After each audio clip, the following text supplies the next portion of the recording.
panawagan ng NTF-ELCAC ngayong Peace Month, ating pag-usapan kasama si Director Arnulfo Ferdinand G. Baharin, Director for Operations ng NTF-ELCAC. Director Baharin, magandang tanghali po at welcome sa Bagong Pilipinas ngayon. Sir, isang mapagpalang tanghali po sa ating lahat, lalong-lalo na ang taga-subaybay sa programa ng PTB4 na ito. Apo. Director, ngayong ipinagdiriwang natin ang Peace Month, ano po ang panawagan ng NTF-ELCAC sa sambayan ng Pilipino? Sir, ang ating panawagan dito ay isang kapayapaan, kapayapaan sa ating bansa at kapayapaan sa ating lipunan, kapayapaan sa ating puso at kapayapaan sa lahat ng dako ng ating bansa. Ang aming isa pa sa aming panawagan ay sama-sama tayong yakapin ang kapayapaan at hindi bilang kawalan ng hidwaan lamang, kundi bilang pagkakaisa, pag-asa at pagbibigay ng oportunidad para sa lahat. Kapayapaan ay responsibilidad din ng bawat Pilipino at hindi lang ang pamahalaan kundi ang bawat komunidad. Makilahok ang bawat isang Pilipino para sa tuloy-tuloy na makamtan natin ang kapayapaan sa ating bansa. Director, madalas pong binabanggit ang corruption of the Filipino mind. Maaari po ba ninyong ipaliwanag kung paano ginagamit ng ilang grupo ang isyong ito para makahikayat ng kabataan at komunidad? Actually, ma'am, ito po ay estratehiya ng mga CPP, NPA, NDF.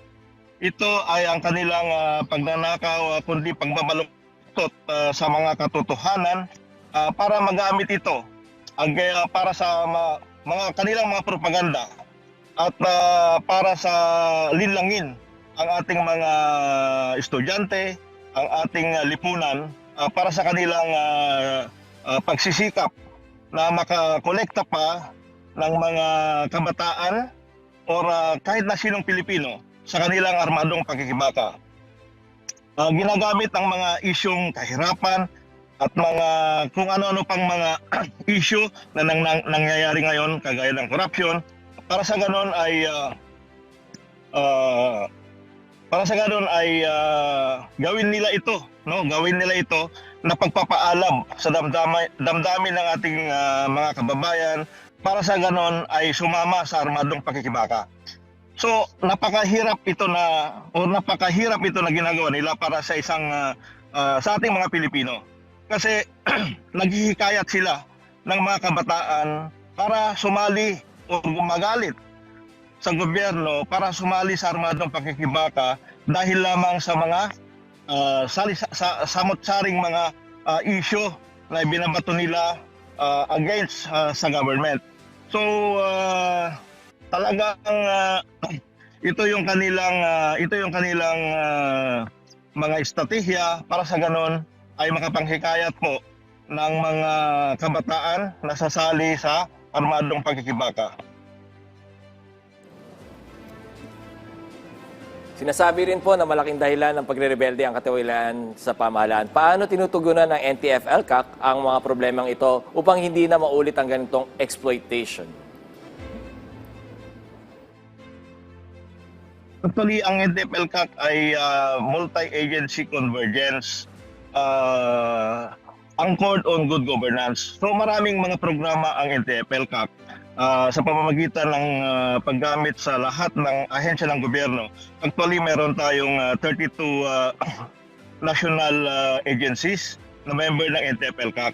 At itong 32 agencies na ito ay nahati-hati sa 12 national clusters addressing yung mga problema sa lipunan, kagaya ng kahirapan, ng walang kalsada, and so on and so forth. That's why yung ating NTF-ELCAC meron siyang barangay development program na nagkaroon din ng 5 programa kagaya ng pagpapatayo ng school buildings, classrooms, mga barangay health centers, electrification, lalong-lalo na yung pagpapagawa natin ng mga farm-to-market roads, ito yung mga programa, ito yung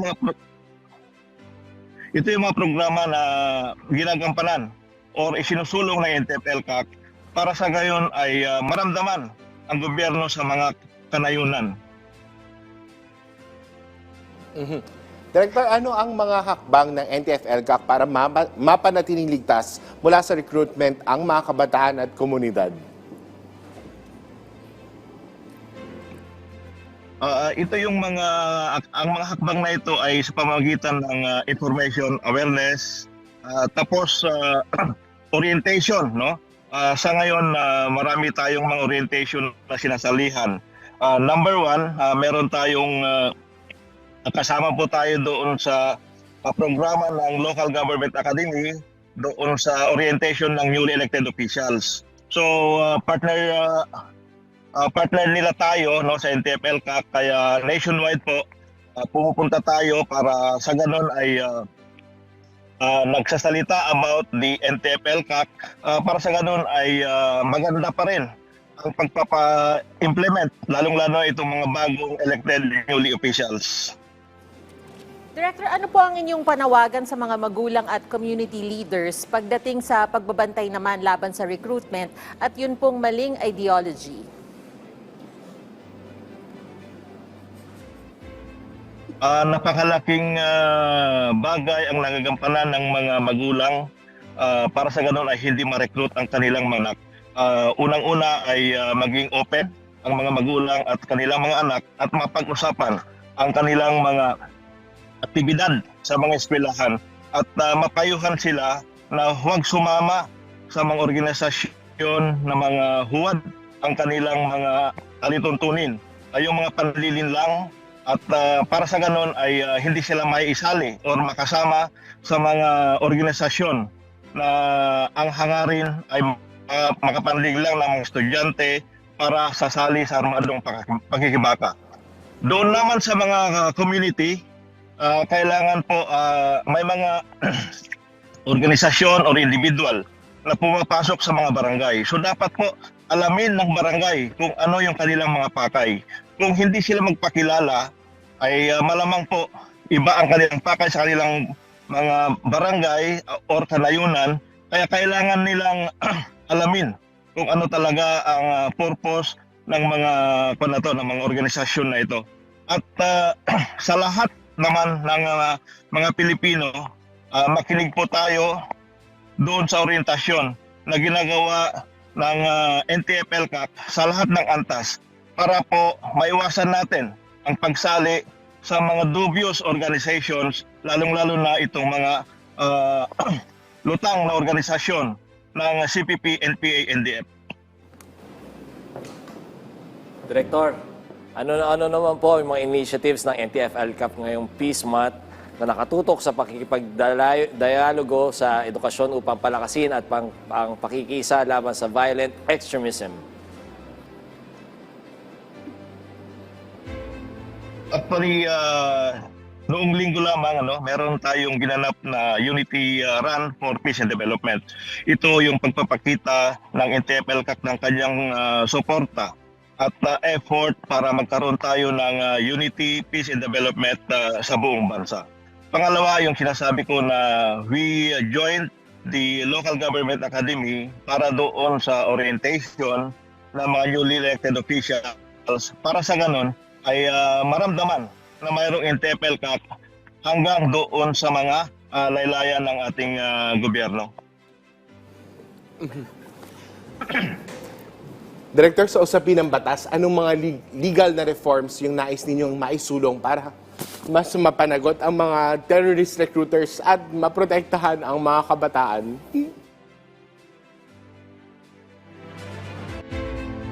Well, actually noong nakaraang ikasyam ng Setyembre, September 9, 2025, Senator De La Rosa filed Senate Bill number 1366. This is entitled An Act Protecting Vulnerable Sectors Against Radicalization and Terror Grooming and Prescribing Penalties therefore. So ito ay suportado ng NTF-ELCAC at gustong-gusto ng NTF-ELCAC na may pasa ito kasi ang batas na ito ay nagkakaroon ng mga parusa doon sa mga individual at mga organisasyon na nagre-recruit nanlilin lang sa mga kabataan at sa mga iba pang vulnerable sektor ng ating lipunan. Napakaganda ito dahil kahit papano magkaroon ng peace ang mga kaisipan ng mga magulang dahil wala na silang pangamba na ma-recruit yung kanilang mga mahal sa buhay na sumali sa anumang grupo na gustong ipabagsakin ang ating gobyerno. Director, mensahe o panawagan nyo na lang po sa bawat Pilipino para sa kapayapaan po sa ating bansa. Ang ating panawagan na hindi lang po bilang nasa gobyerno pero bilang isang Pilipino, tapusin na natin o wakasan na natin po ang hidwaan na walang saysay. Ito yung ating pagkakaroon ng unity, peace and development. And doon sa ating mga kababayan, naliligaw pa ang landas. Ito na yung tamang panahon para bumaba, iwanan na armadong pakikibaka at mamuhay ng payapa dito sa ating bayan. Maraming salamat po sa inyong oras, Director Arnulfo Ferdinand G. Baharin, Director for Operations ng NTF-ELCAC.